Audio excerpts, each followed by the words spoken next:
What up, y'all, man? You know what you're tuned into, and if you don't, man, ballerstatus.com, man.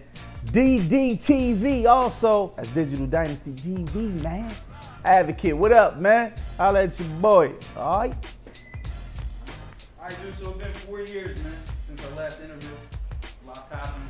4 years, that long? Over 4 years, actually. Wow. Last time we had a young cartel. Yeah. On the camera. He's still spitting, though. No doubt. So, I mean, to sum it up, what's happened in 4 years for you? 4 years, man. Forward motion. You know, just elevation, man. 4 years ago, we were in the basement. Now we 2 floors up from the rooftop, and we got the rooftop. You know, it's just elevation, man. It's just learning different things and collaborating with harmony. Real talk, man. We know you started 211 Media Group. Yeah. You want to tell everyone, you know, what consists of 211?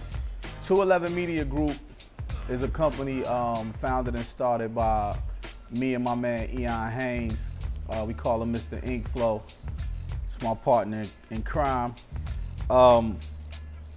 We founded, you know, I still do the Lord Gang thing, and he was doing his Ink Flow thing, and we was just starting to work a lot together.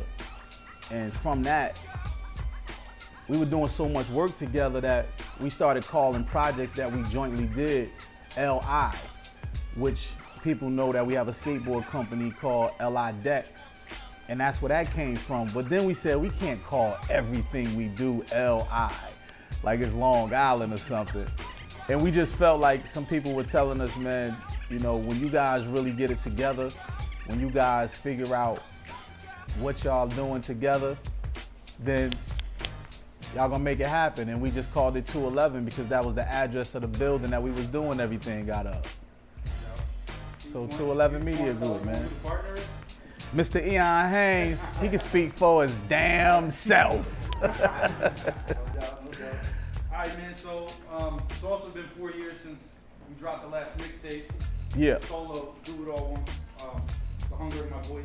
Yeah. So what would you say is the difference with part 2 compared to the first one? Hunger in My Voice, part 1, I just feel like I'm an MC. At the end of the day, I'm a B-boy. I'm an MC who loves the hip-hop culture. The hip-hop has changed lyrically, it's changed beat-wise, it's changed song-wise, it's changed in so many ways that I just wanted people to know that I'm still hungry in what I do. I'm still hungry as an MC, not just as a rapper. You know, an MC moves the crowd. He's the master of ceremony. And you know, I still do that. Night in, night out on stage with my partner in rhyme, Mr. Funky Man with Lords of the Underground, and with my team right here, and with my 211 team. You know, so I just wanted people to understand that I was still hungry when I got into that booth. And I think this go round, it's still hunger. You know, people think that because you're eating that you don't get hungry again. You know, maintenance is a mug. You know what I mean? So part 2 is more of an older dude, an elevation to do it all, but still hungry, man. You never lose the appetite. Music-wise, though, where have you went that you haven't before?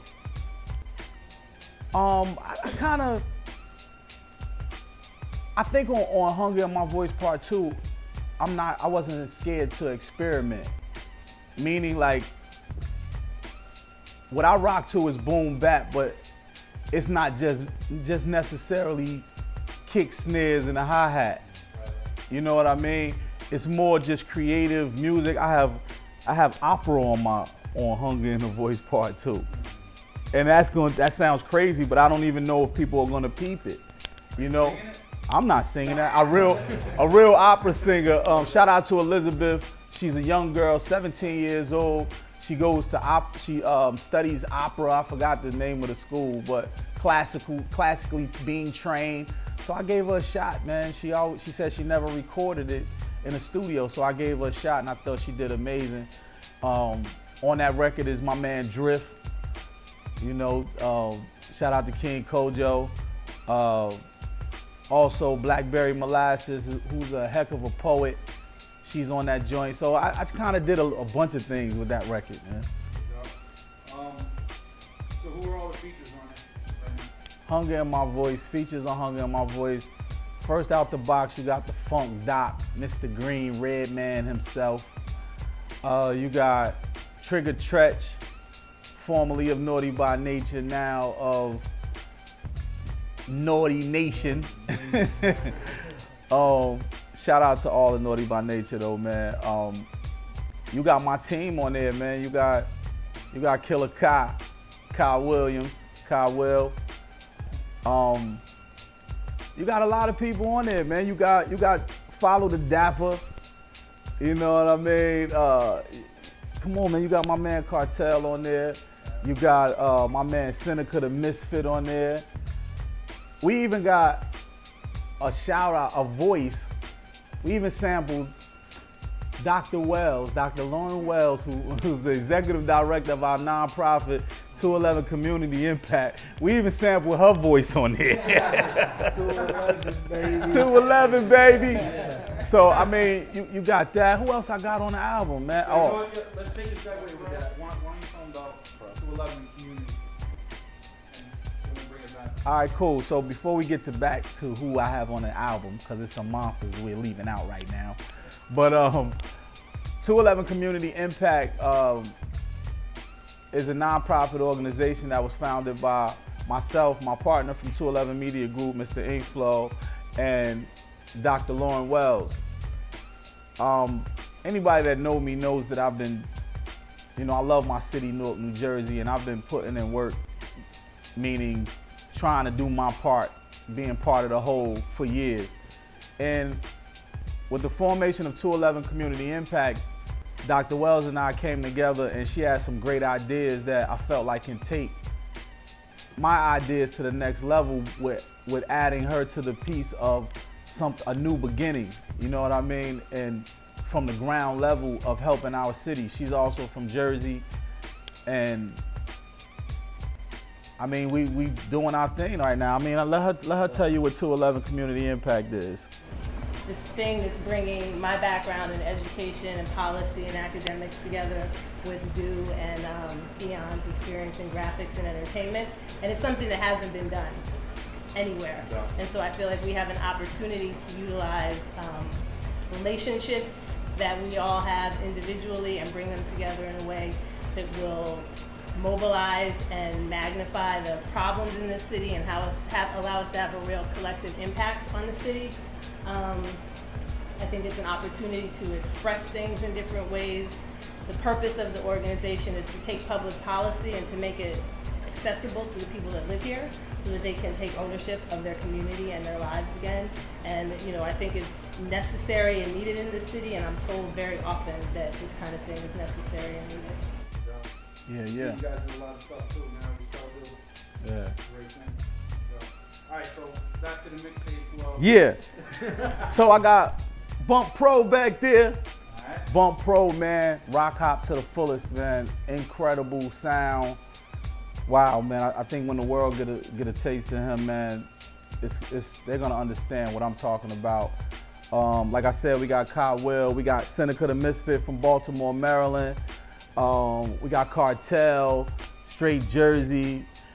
We got a little Eli over here. He gonna be running the business behind the scenes. So, you know, so you can have a youngin' who don't just want to rap and make beats. He gonna be, you know, he gonna be getting this guap after we can't get it no more. Dr. Wells, she got the nonprofit 211 Community Impact on lock, man. It's nothing that we can't do when we join forces. We got Con Dizzle back here, man. Con, street team extraordinaire. He in the streets. He is the streets. You know how it goes down. We got Super Ears back there, one of the engineers. I don't know if you can see him, but Super Ears, he makes everything crystal clear. And when he can't make it crystal clear, we got JG, Josh Gannett back here. We call him Jesus. You know what I mean? Because he turns water into wine when it comes mixing time. And I won't publish it if I ever see that on your Instagram. And there's one person that I don't know if you can see over here, my man Benedict. Benedict is our silent partner, but it's not so silent no more because I just said it. Or we the silent partners, or however you put it. But he's the businessman. He's the dude behind the lounge that Redman and Do It All is involved in.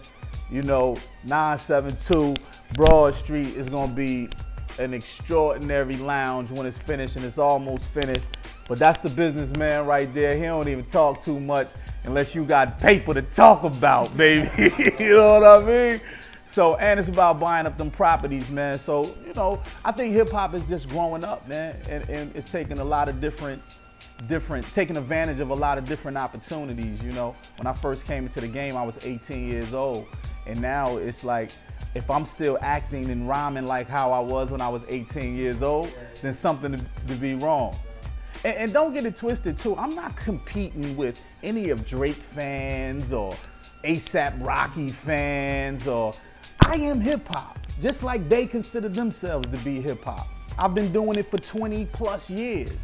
So now am I supposed to stop because new kids are in? No, they're not my competition. They do what they do, we do what we do, and that's the way it is. Well, that's what I was gonna ask you. How come in hip hop is the expiration date? No other genres like that. Because it's still a young genre of music. Hip hop has just turned 40 years old this year. 40 years old. And some people say 39 if you deal with the hip hop historians, you know, but let's generally say 40 years old. A 40-year-old person is just living their life, like house, home, kids, the American dream, so to speak, the European dream for all that matter. You know what I mean? So that's a young person if you look at it as a human being or a physical type of form. So that's a young culture.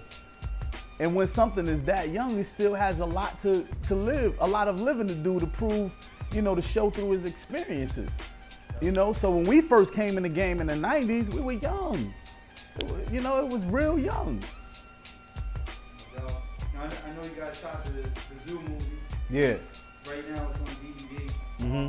You got any other projects along those lines coming up? Yeah, man. 211 Media Group, we produced and cast the Zoo movie, and I also acted in it.